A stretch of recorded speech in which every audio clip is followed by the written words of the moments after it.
Hey, Coach. What's up, Eric? Ready when you are. Okay. All right. I'll start off with some injuries for you guys. Akeem Hicks has a strained right hamstring right now. Um, Dwayne Harris has a we're waiting on confirmation on a torn tricep for Dwayne Harris, and then Nick. Everything looked it was good so far for us looking at it. Became good news in regards to his hip slash glute. So that was good news for us. It wasn't as bad as we once thought. So he'll be working through that here as we go and keep an eye on that kind of day to day. So those are the three guys um, that I wanted to update with you with the injuries in regards to the game. Uh, Everything that I thought from last night and me seeing what I saw on the sideline was real. I did think, and I'll get to this with the offense. Number one, with the defense, the 3.2 yards per carry, holding Dalvin Cook to that, I thought was a good job there. Roquan Smith flying around, 14 tackles. That's been a consistent theme all year long with him. I'm proud of him. Special teams, CP's kickoff return for a touchdown, the field position, the punts, all that, everything there was good. We did have the drop fumble on the punt return, which was a momentum swinger, but our defense got the sudden change stop there. Cairo going for 2 and hitting 14 in a row, I think is a story that's obviously being covered up right now with some of the other struggles. And then offensively, the one thing I thought, just looking at our offensive line on first and second down, number one, I thought the run game was better. I did feel that in the first half, just with the couple times that we did ended up hitting those 4 or 5 yard runs. Second down was real. We weren't very good there on second down. I thought there were some missed opportunities early in that game that we did not hit on that we could have. And then, on third down, some of the stuff with protections, they did a good job schematically against us and forced us into not being able to get completion. So for us as a team right now, the one thing that I'll hang our hat on is the strength of our team, is our culture. I think that's very important in times like this, is that we understand where we're at and why we've gotten to this point. It's my job as the head coach to make sure that we understand why.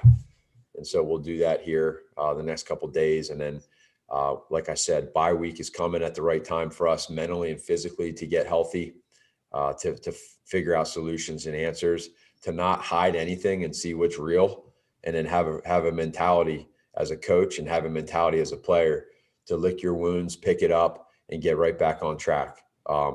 And that's what I think, like from our guys last night in that locker room, the way they were talking and the way Eddie was talking, I appreciated that because it's authentic, it's organic, and it's real. And it comes a time where there comes a time where it's time, and we're there right now. So with that, I'll open it up. Pat Finley. Hey, Matt, two questions, of course. Number one, is Nick going to be able to avoid IR? And number two, do you have to make a decision for the Packers game whether you might want to switch quarterbacks regardless of health? So I would say right now, the IR thing, I don't see that happening. I feel pretty good with him there. And then in regards to both guys right now, with Mitch and him, they're both a little banged up. So that's the number one thing that we have to look at. And then what we'll do, Pat, in complete honesty, is we'll take this bye week here again, and we will self-scout ourselves, and we will see the wheres and the whys.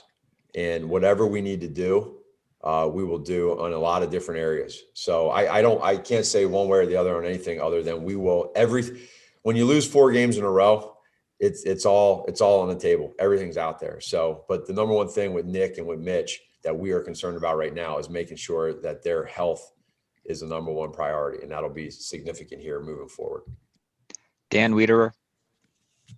Matt, 2 quick things. You mentioned glute with Nick. Is that a strain or a bruise kind of thing there?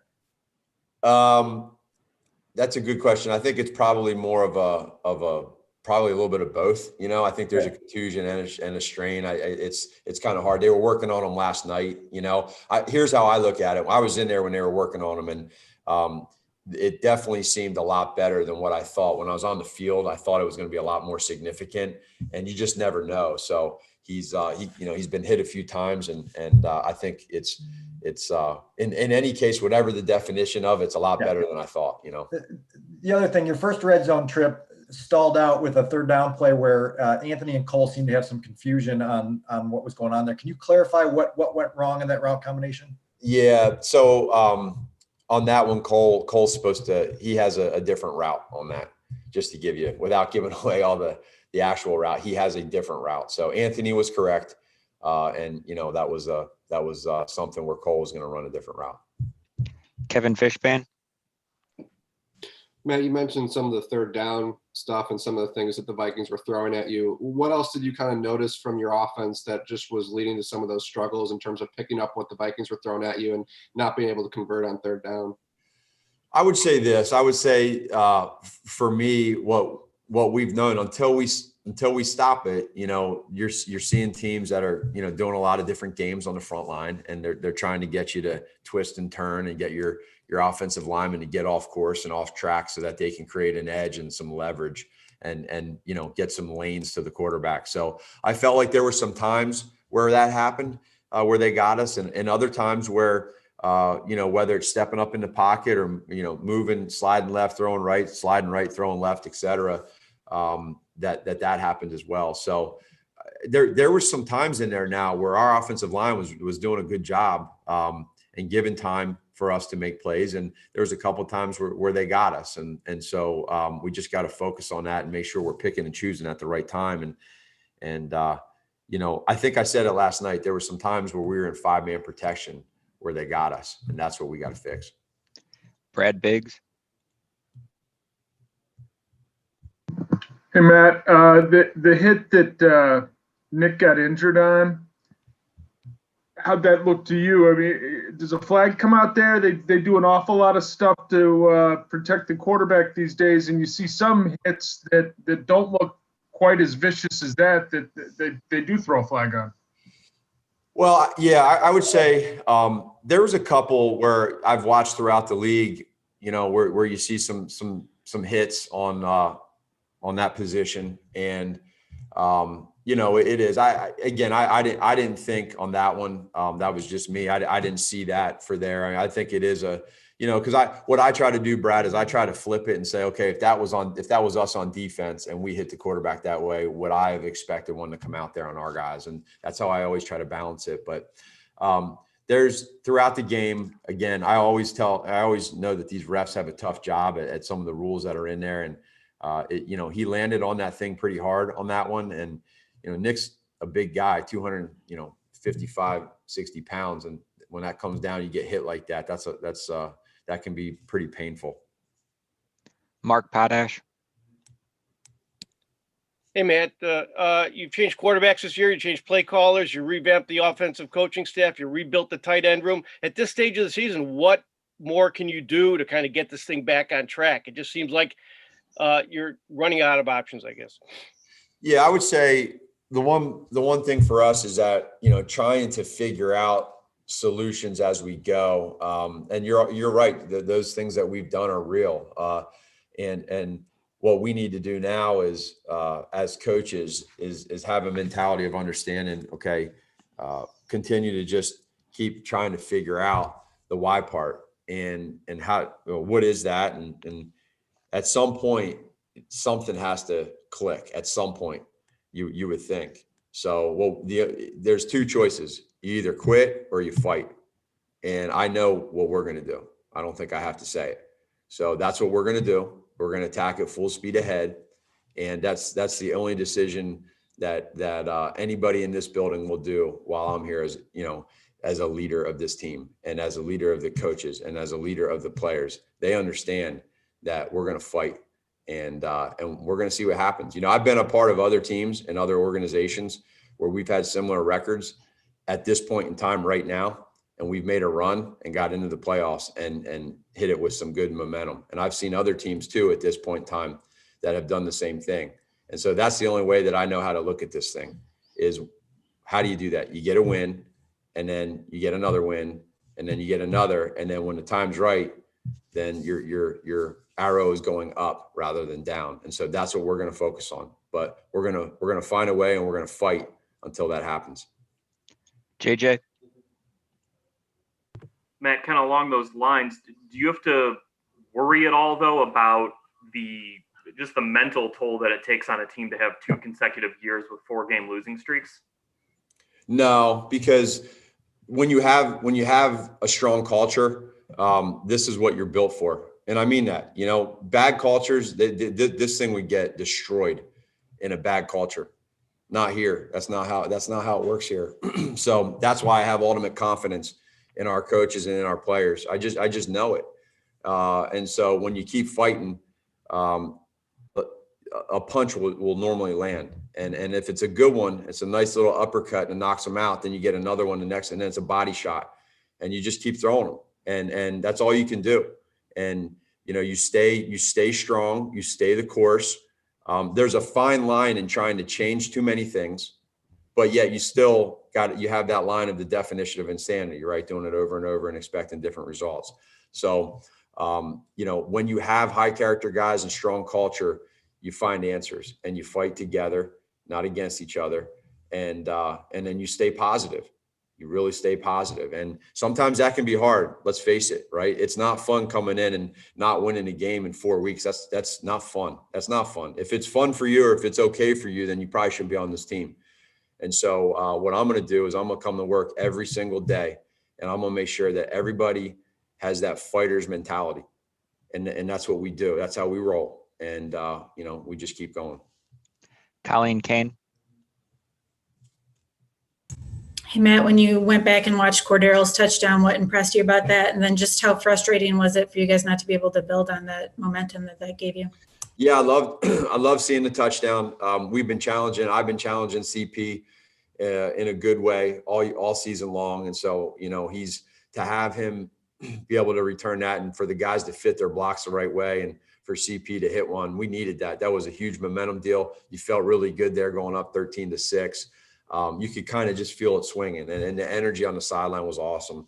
And then, that's where, again, having that field position right after that and not being able to capitalize, that's the part that frustrates you.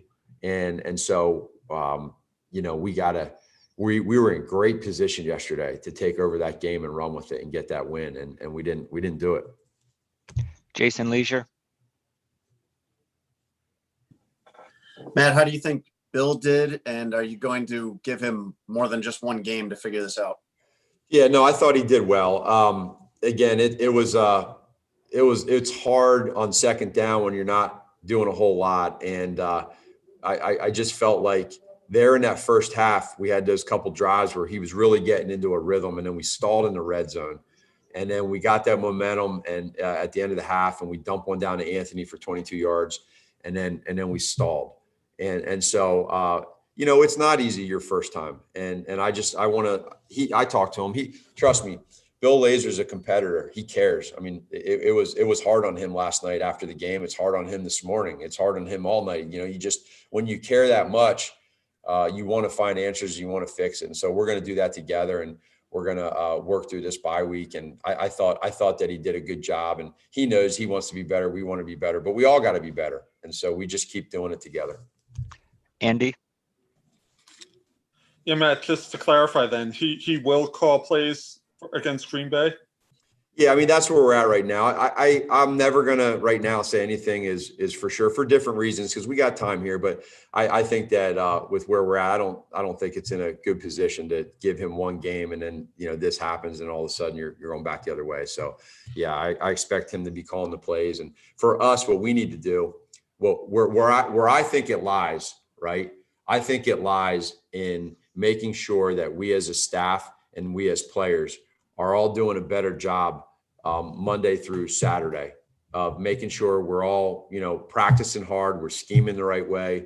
And then on game day, right? Yeah, we're calling plays, but at the same point in time, there's an execution element as well. And so it's that balance of everybody understanding where we're at, couple more.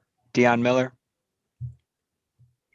Matt, it feels like you guys have been self-scouting for weeks now, and you were 5-1 and now you're at 5-5. Is there a part of you that's surprised you're in this position? And does this 4-game losing streak, after all the changes you made, feel different than last year when you were in this similar position? That's a good question, Dion. I think that it's a little different self-scout when you're in the bye week than when you're in these shortened weeks or you're in a normal week. Just you can't, like, you can look at certain things and try to have an answer here or there, try something schematically or see what fits. But right now, what we're going to be able to do is literally take this whole entire week and break down who we are as an offense and the whys in every category. Red zone, third down, short yardage, goal line, backed up, 4-minute, 2-minute. What's going on?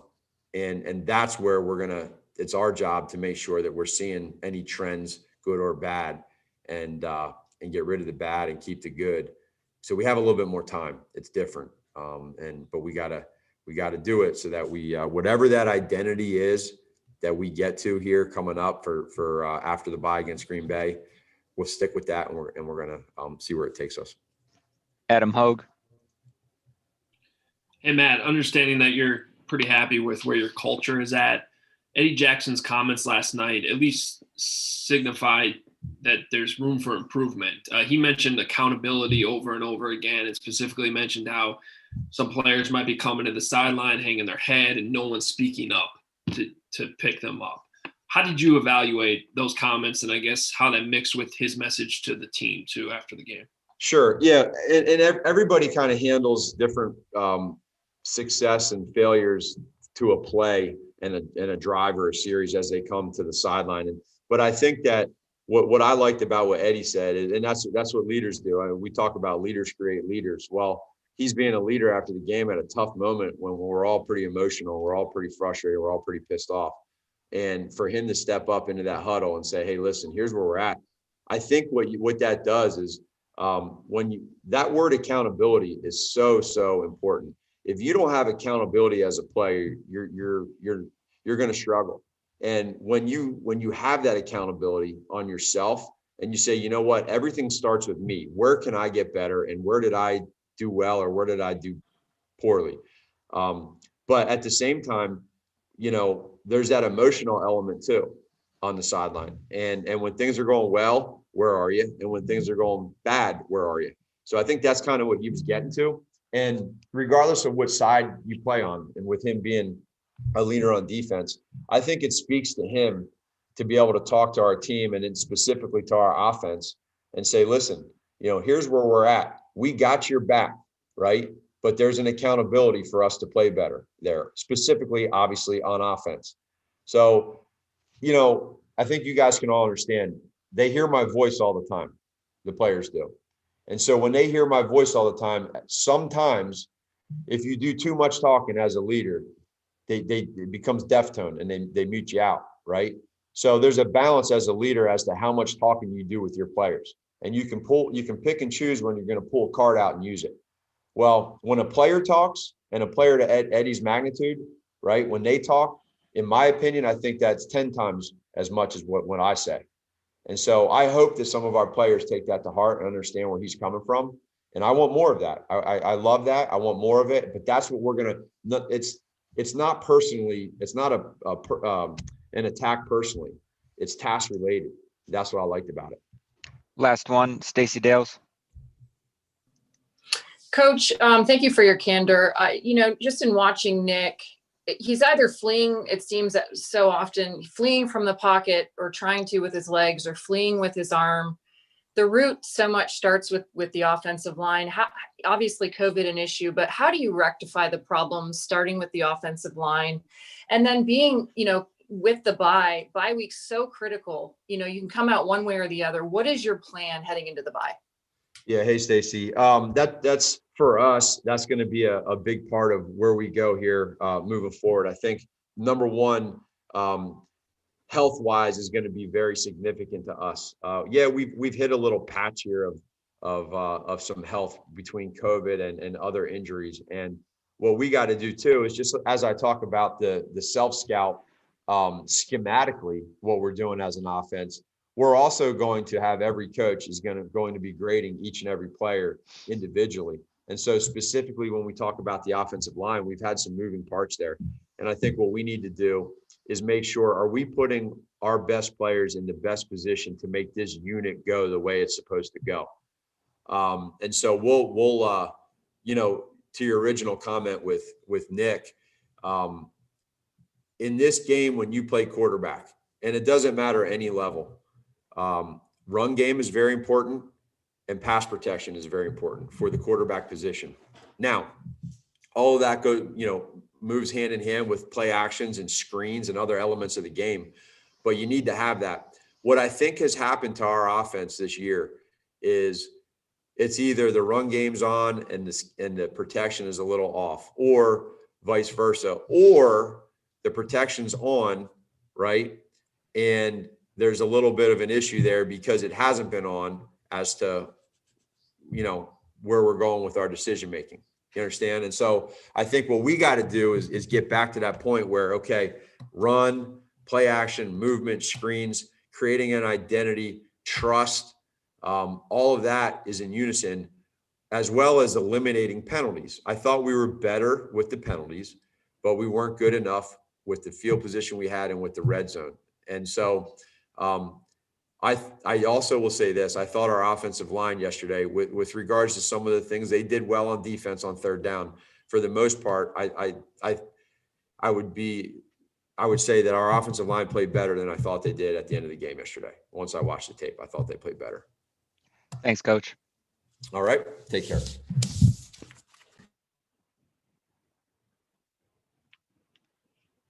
Thanks everyone for joining this morning. See you guys later.